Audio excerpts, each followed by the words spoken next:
And hello again, everybody. Welcome to West Georgia Women's Basketball Weekly. Coach Hill Bradford with us, 1-1 on the season. A really exhilarating victory over Albany State. Tough, close home loss to Tuskegee. Coach, kind of some thoughts on the first two ball games of the season, please. I think the team, we got to get on the same page. We've definitely showed up, and at Albany State, we was able to finish out the game. We had a couple of good plays back-to-back. But coming out for Tuskegee, we had to come, and that back-to-back game is just a little difficult as far as our bodies. With our girls, we have a couple girls playing 30 minutes. So they really had to get out in toughness, and we just couldn't make shots last night. That was a really big thing, and we need to make our free throws. So we just got to come back and get ready for Friday. I mean, those two games are over, but we got to go back to the drawing board and get ready for Friday. We'll talk about the Albany game a moment. We score in the 70s. We put 4 players in double figures. I know that had to make the coaches happy. It definitely makes you happy when you could see it spread out amongst multiple players, just to see that everybody's playing team ball. That's definitely a plus for us.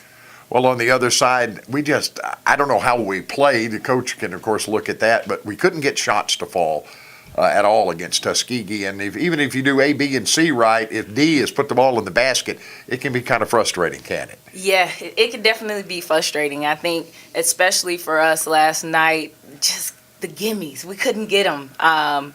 We tried. We stuck to the game plan. We kept Carter to under 10 points, and that's their leading scorer. So that was definitely a part of the game plan. And just getting our team to hit those shots, it was hard, especially with that first home game. You want to come out and give a good showing. How difficult is it to put pieces together? We have a core of seniors, but they're playing a different way, especially defensively this year.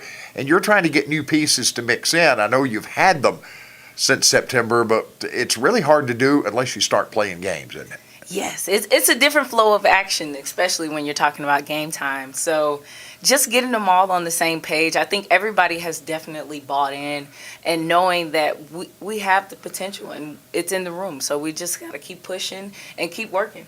You got a mix as well. We talked about the core of seniors. A couple of transfers have helped us these first two games, and a lot of minutes out of a local freshman the first two games. Yes, it's definitely been nice. Our freshman, she showed up especially big for us at Albany State, and she had a couple of good plays last night. And our transfers, they've been coming in and doing exactly what we need them to do. And as long as everybody can come in and contribute, we'll be good. We just have to make sure we get good minutes from everyone and everybody's proficient in being out there. Well, Coach, there's no time to catch your breath. I know you got to keep working. You had the back-to-back games. Barely a time to exhale before we play Carver in here on Friday and then take on Fort Valley State. So it's going to be kind of a very hectic pace between now and when final exams roll around. Yes, I mean, that's part of the game. We live for these moments, especially in November. It's the start of basketball season and just getting ready for it. I love it. That's why we do it. Now, Carver, tell us a little bit about the school in Atlanta. We've played them in men's ball for years and years. It's kind of a new opponent on the women's side.